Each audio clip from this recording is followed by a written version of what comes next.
What's going on, guys? I am Switters, and this is your easy solo how to beat the Forsaken Easter egg. No problem every time. Let's just jump right into this right now.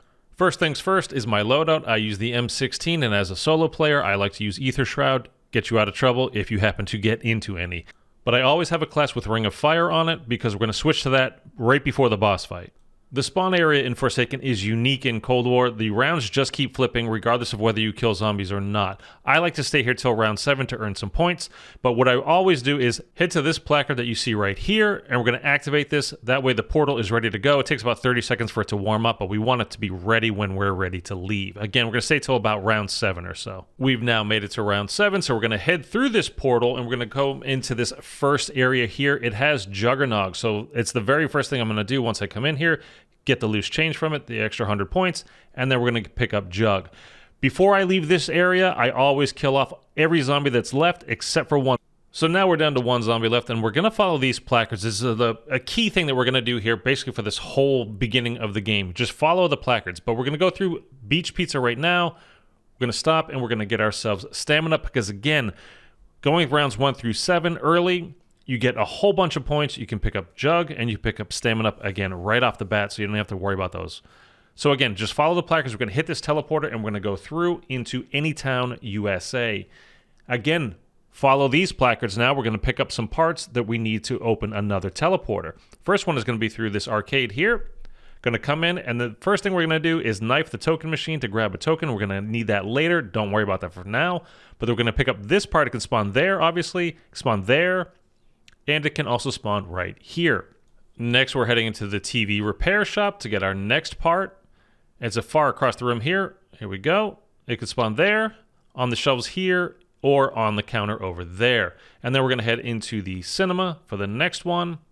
This part can spawn in this guy's hands here, behind the counter, which is where it is for me. And it can also spawn on this bench right there. From there, we're going to go right into Burger Town to get the last part that we're going to need. Hop behind the counter here, and there's the fry basket. It can be there, right there, or on this trash right here. Out the window, and then we're going to, again, head to the placard. It's the kind of leading you right where you need to go. Come here. Now that we have those parts, we can fix the teleporter, and you can see those 4 parts that we just picked up on the bottom left part of the screen there. This just takes a few seconds. We're going to head into the teleporter now. Once again, we're just going to keep following these placards. They're leading us exactly where we need to go, and we're heading toward that one now. You can see in front of us is another teleporter there. Lots of teleporters in this game. And then we're going to get an abomination to spawn in. It happens every single time. We're just going to take him out. He's not that big a deal. Just shoot him in the mouth, and you'll take him out very quickly. When you take him out, he'll usually drop some armor for you. If he doesn't, there's room to your left. You can go ahead and buy some if you want. Not a big deal. Totally up to you, but hopefully he'll drop you a vest. And then again, we're going to head toward the placard. This time it's through a teleporter. We're going to go in through there. And this will take us to the tower. And then again, follow the placard. And we're going to come interact with this button. And then we're going to basically just turn around right through here and go ahead and interact with another button. And then we're going to get a cutscene. I'm not going to play it for you now. You can watch it when you're playing in-game. You should have 2,500 points at this time, so just go ahead and go to the Pack-a-Punch machine here, and we're going to put Dead Wire on for now. We're not going to Pack-a-Punch this gun. We're not going to need it. We're going to use the Wonder Weapon for pretty much everything, okay? From here on out, except for the one thing that we need the Dead Wire for. So you want to head back to the bunker where I just showed you now. We're going to go start picking up parts that we need, one for the Wonder Weapon and also for the Neutralizer. The Neutralizer is the device that's going to help us get through the Dark Aether to the boss fight arena. Don't worry about that for now. Just follow exactly where I go here. You can see this crystal here. We're going to use that in a second, but head into this room, and every time you go in here for the first time, you're going to get an abomination that spawns in there. He's going to do a charge attack. Just jump out of the way here. He's going to knock that thing off the wall, and then you pick this up. That's the first part that you need for the Neutralizer. Now, the next thing you're going to do is head right out here, because we're going to get him when he does his shooting attack with the kind of electricity that he shoots from his mouth. We're going to get him to shoot that crystal, and that is going to give us the first part that we need for the Wonder Weapon. So just maneuver around this room until he's ready to do the attack. There it goes, and then just lead it so he'll shoot it on the crystal, and then there you go. You're getting the first part that you need for your Wonder Weapon. We're going to get the second part to the Neutralizer now, so head out of the bunker, going through this teleporter. You can see it. There it is. That's from the outside. And we're going to just head around to the backside of this here and interact with this button. Now, this is going to be a lockdown. It's a fairly difficult lockdown, so have as much armor as you can, maybe some tacticals, decoy grenades, or Molotov, something like that, because it will get tight in here. You're going to get some mini-bosses that spawn in as well. So use your Aether Shroud if you need to, but you should be all right doing this. Once you complete the lockdown, you can go ahead and pick up the fuel tank, and again, that's your next part that you need. Once you get 100 rare salvage, you're going to want to come in and get the flamethrower. So starting on round 8 is when you're going to get these red special zombies that spawn in. They look like Valentina from Mauer der Toten. You're going to have to flamethrower one of them, and they're going to give you the second part that you need for your wonder weapon. So when you see one of those red zombies coming, pull out your flamethrower, and again, just go ahead and cook the special zombie with it, and it will drop the second part that you need for the Crystal Axe wonder weapon. Go ahead and pick that up. Next thing you're going to do is head over to the arcade with the weapon that you have Deadwire on. You're going to come to this Grand Prix machine right here, and you're going to get a kill on a zombie right in front of it, and hopefully your Deadwire will go off. When it does, you're going to need 2,000 points plus that token that we got earlier. Remember earlier we knifed the token machine? Interact with this. The car comes out. Try not to run into any zombies. You see, I almost did there. It kills them, but I didn't actually run into them. If it ran into them, it would explode immediately, and you would need another 2,000 to do it again. Head into the TV repair shop, buy this grate here, and then that will blow off, and then explode it right where I did there. We're going to head into the TV repair shop now, and we're going to get the next part that we need for the neutralizer out of the wall, and we're good to go. And as you can see, that was the final part that we needed for the neutralizer, so now we just need to finish up our wonder weapon, and then we can get ready for the boss fight. To do that, we're going to head back over to Main Street, and then we're going to head into Jim's Donuts. Right behind the counter, you can see this crystal. This is going to be a 3-part thing, so just go ahead and stand on it. You don't have to interact with that crystal. Just go ahead and stand on it. The first thing that's going to happen is dogs will spawn in. Just kill all the dogs. When you've done that, go ahead and stand on the crystal again, and you're going to get 2 Tempests that spawn in. Go ahead and take those 2 Tempests out. When you've dealt with them, go ahead and stand on the crystal again, and you're going to get 2 Mimics that spawn in. So again, it's a 3-wave step. You've got dogs, Tempests, and Mimics. That's how you know you're done. Now you're going to go ahead and pick up that crystal, and then we're going to head back to the bunker. In the bunker, next to this armor station, there is a pool. We're going to go ahead and put all the crystals in there. You can see the 3 crystals that we're depositing in there. And now we just need to get about 5 to 7 melee kills near this tank, and then we'll have our wonder weapon. When you've gotten all the kills that you need, there's this little explosion that kind of goes off there, and then the Crystal Axe wonder weapon comes up from the liquid. You can use this wonder weapon as a melee, which is incredible, or you can just press up on the D-pad and you switch it to a submachine gun. You can press up on the D-pad again to switch it back to the melee weapon. You're going to need to use both for this next step. So now there are going to be these 3 very large crystals that spawn into the map. One of them is going to be in the bunker where we already are. You can see it right here. There are these 3 orbs floating around. This is going to happen for each one. I recommend shooting the outside orb first, because once you shoot one of them, they start to speed up and it gets very difficult to shoot the outside one. So shoot all 3 orbs, then you're going to use the melee version of the Crystal Axe Wonder Weapon, and you're going to smash that huge crystal. In the center of it will be another little crystal that spawns in. You're going to go ahead and pick that up. Now an abomination will spawn in each time, and you're going to go, this basically goes into your tactical slot. You're going to toss it to the abomination, it's going to swallow it, and then you just melee the abomination until you kill it, and then it will drop a new version of that crystal. And like I said, there are 3 of them. The next one is on Main Street. You can see it here. You can do the exact same thing. You're going to shoot the orbs, the 3 orbs, until they're gone, and then you're going to switch over to your melee. You're going to go ahead and smash the crystal, and then pick up that little crystal in the center of it, and then we're going to find the abomination. And again, you're going to toss him the crystal that you picked up. You're going to melee him until he's dead. And then you're going to pick up the new version of that crystal that he just swallowed. One more time we have to do this is going to be in spawn, so let's head there now. Now we're in spawn doing the exact same thing. We're shooting the 3 orbs, smashing the big crystal to pick up the small one in the center.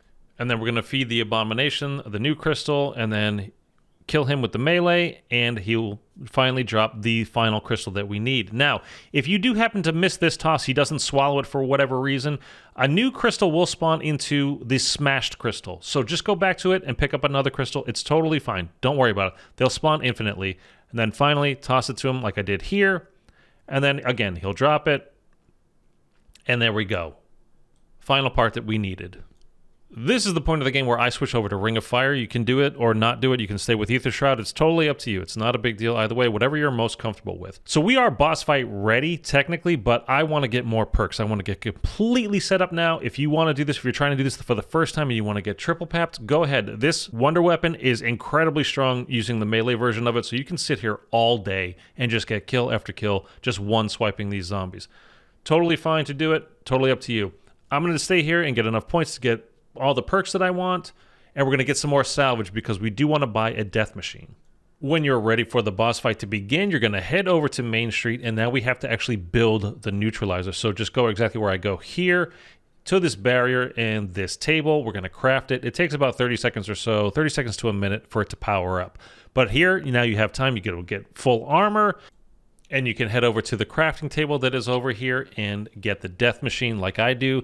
And then we head back over to the neutralizer and activate it. And now we're going to be in the Dark Aether. Is going to create this safe area around us, kind of like the Outbreak Easter egg, the second Outbreak Easter egg, the Raptor 1 Easter egg.